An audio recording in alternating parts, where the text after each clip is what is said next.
The Diplomat, 1 February 2023, China's panicked response to Sri Lanka's Dalai Lama invitation. China presently forcibly subjugates the Tibetan people, occupies Tibet unlawfully, and is wary of criticism.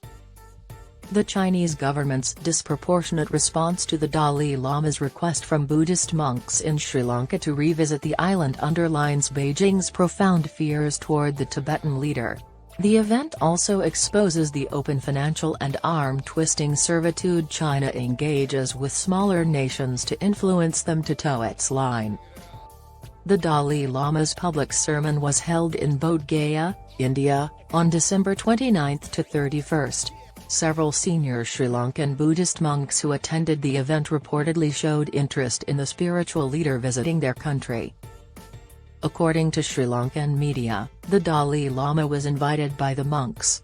Soon after, Chinese diplomats based in Colombo traveled to Kandy in the Central Highlands, where the chargé d'affaires of the Chinese embassy in Colombo, Hue, met the Most Venerable Thibbatawa Sri Siddhartha Sumangala Thero, the Mahanayaki Thero of the Mawathu chapter of the Siam Nikaya, a Buddhist monastic order. The Dalai Lama is not a simple monk as he claims, but a separatist and a political exile disguised as a religious figure who has long been engaging in anti-China separatist activities and trying to split Tibet from China, who allegedly told the monks during his friendly conversation with them. Who emphasized that both sides, especially the Buddhist communities, must prevent a sneaky visit of the Dalai Lama to the island to promote Tibetan independence, while also reminding the monks of China's firm support for Sri Lanka, particularly during the COVID-19 pandemic, and how China is to blame for Sri Lanka's current economic crisis.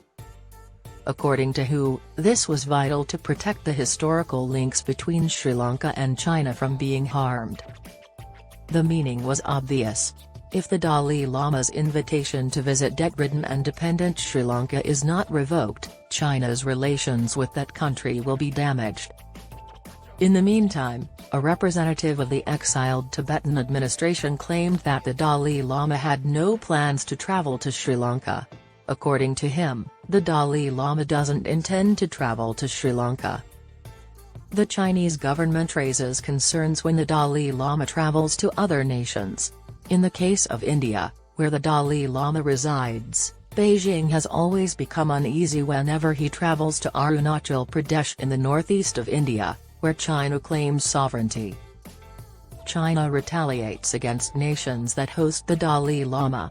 Beijing replied by putting an economic blockade against the landlocked country in November 2016 when the Tibetan Lama traveled to Mongolia, a Buddhist country where he is highly revered. In the past, China has also put pressure on Sri Lanka on matters involving the Dalai Lama.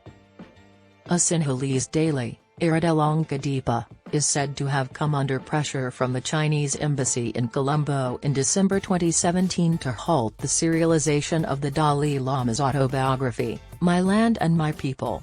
According to Demenda Poraj, the organization's president, the Chinese embassy filed a complaint after the Sri Lankan Tibetan Buddhist Brotherhood Society held picture exhibits of the Dalai Lama, prompting the Criminal Investigations Department to look into the society's operations. The Dalai Lama has previously been invited to visit the island, but China has refused each time. Senior Sri Lankan monks met with the Dalai Lama in New Delhi in 2015, months after a highly pro-China government there was ousted in elections, and expressed a unanimous wish, shared by a large number of people in Sri Lanka, to see the Dalai Lama visit their country, according to Tibetan Review. The Sri Lankan Foreign Ministry's top official told Reuters that while the Dalai Lama is very significant, Sri Lanka's tight relationship and financial ties with China is more essential. He added, they can invite, but the government may not give a visa. The Tibetan spiritual leader's top advisor told Reuters amid the issue in 2015, the Dalai Lama would be pleased to visit but does not want to create any hardship to the Sri Lankan administration. In 2015, the Dalai Lama did not visit the island, and the Chinese government praised Sri Lanka for not giving the Tibetan spiritual leader venues of connivance. Sri Lanka relied primarily on China in 2015 and has already accumulated enormous debts. However, the current state of affairs is even worse. The nation is engulfed in its most significant economic crisis since gaining independence in 1948. Apart from the fact that it owes China enormous sums of money, Sri Lanka is also ineligible for the IMF's promised $2.9 billion loan to aid in its economic recovery if China does not assist its restructuring program. It is improbable that the Sri Lankan government would have risked Chinese retaliation by allowing the Dalai Lama to come, given the conditions, to meet the chief prelate of the Mawathu chapter of the Siam Nikaya. The Chinese chargé d'affaires in Colombo did not need to travel quickly to Kandy. It wasn't even required to tell Sri Lanka's foreign ministry about the Dalai Lama's arrival.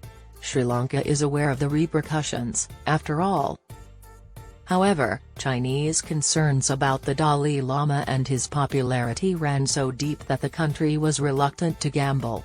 The warning was therefore concealed in the friendly talk with the senior monks in Kandy.